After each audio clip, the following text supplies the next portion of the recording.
I pledge allegiance to the flag of the United States of America and to the republic for which it stands, one nation, under God, indivisible, with liberty and justice for all.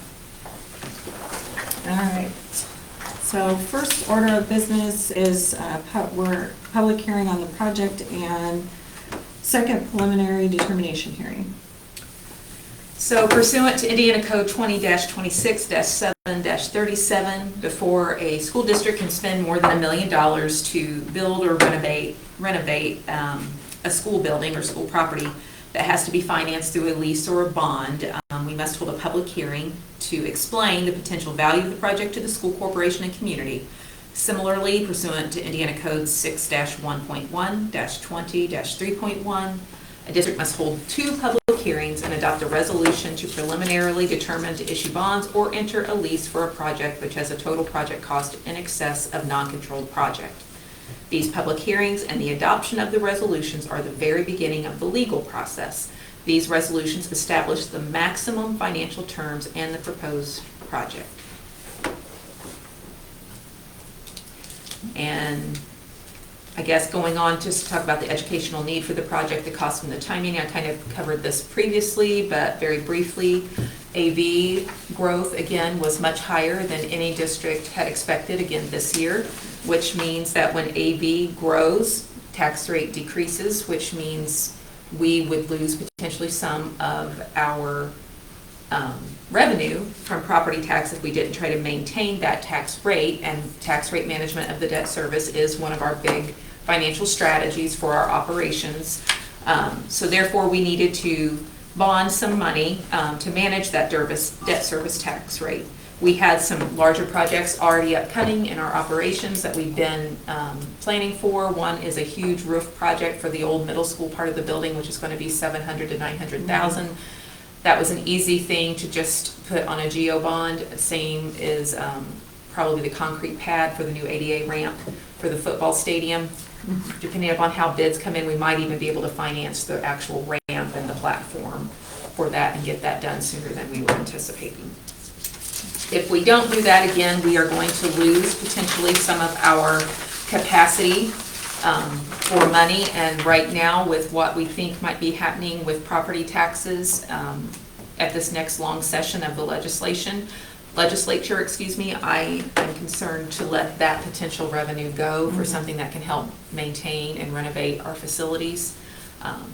So again, I want to make sure that we're maximizing what we can. We're fairly frugal as a district, but we do have, as you know, a lengthy list of things that we need to start repairing and doing to improve our campus and maintain it. And so this would allow us to do a couple of those things on that list and free up a little bit of money in operations still to do some other projects that need to be done. One of the things I know that we're talking about is we spent a lot of money through another bonding exercise to pave our parking lots. In order for those to stay looking nice, we have to get in a plan to keep coating them and doing the crack fills, otherwise their life will be diminished. So that's another thing that we need to get. And then it seems like a small project, but those little things do add up. The soccer grandstand really needs some renovation just for safety purposes. And so we're hoping to use some money from our operations that's going to get freed up just to re-side it, replace some windows, shore up some of the structure. Again, nothing huge, but just to make it look nicer, be more safe, especially with the announcers booth at the top, and make sure that everything is back up to snuff with those things. Okay. I think we're on number 5. Okay. We'll now hear from Stifel Nicholas and Company Incorporated, our underwriter, about how the proposed project will be financed, as well as information about the effect of the typical property taxpayer. Thank you. Again, just a quick highlights, your resolutions that you'll consider tonight. If you decide to proceed, we'll have all the information that I presented last hearing in it as maximums and not to exceed numbers. We're talking about a bond issue of $1.2 million, paid it back over 4 to 5 years. The documents show up to 8 years as a cushion. And what this can all be done within your existing tax rate. So on its own, this has a tax impact, but when we put it with your other debt coming off and your AV growth, we would estimate that you'd have 0 increase to your debt service. Okay.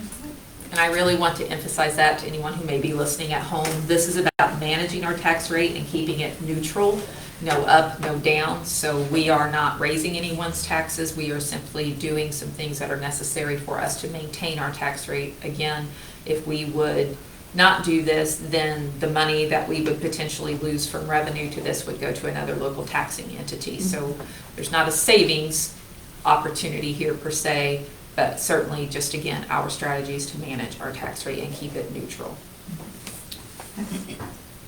Should I go through this since we don't have anybody here? I think you can at least summarize it. Okay. Okay. So now we're opening the public hearing. If anyone would like to speak, but no one's here, so we'll go on from there. We appreciate everyone who's participating and listening to the hearing and appreciate your time and interest in the project and the future for our community. Please note this is the first step in the legal process. The board will continue to work with administration and the professionals to look for efficiencies to conserve our tax dollars while meeting our educational needs. And I'll do discuss. Okay. So Kim, could you summarize the project resolution, please? Yes, the project resolution is required when the school's planning to spend more than $1 million per building. It contains the estimated hard and soft construction costs and the costs of issuance and establishes the total project cost. It also contains the estimated tax impact. Can I have a motion and a second to adopt the project resolution? I'll make the motion. Motion by Michelle, I'll second. seconded by Jill.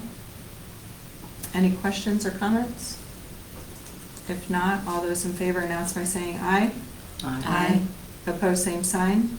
Approved 4-0. Kim, could you summarize the preliminary determination resolution?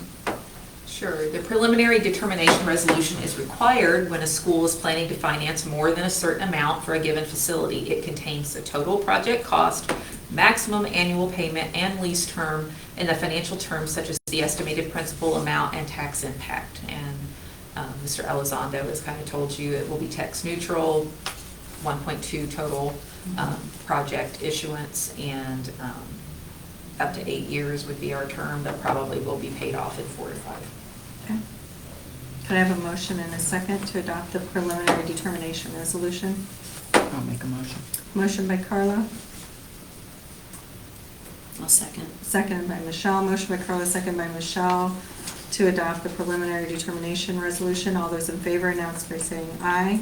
Aye. Opposed, same sign. Approved 4-0. Kim, could you summarize the preliminary bond resolution? The preliminary bond resolution contains the project cost for the project, maximum interest rate, and other financial terms such as the first interest payment date and maturity dates of the bonds. Okay. Could I have a motion and a second to adopt the preliminary bond resolution? I'll make a motion to approve. Motion by Jill, is there a second? I'll second. Seconded by Carla. Motion by Jill, seconded by Carla to adopt the preliminary bond resolution. All those in favor announce by saying aye. Aye. Opposed, same sign. Approved 4-0.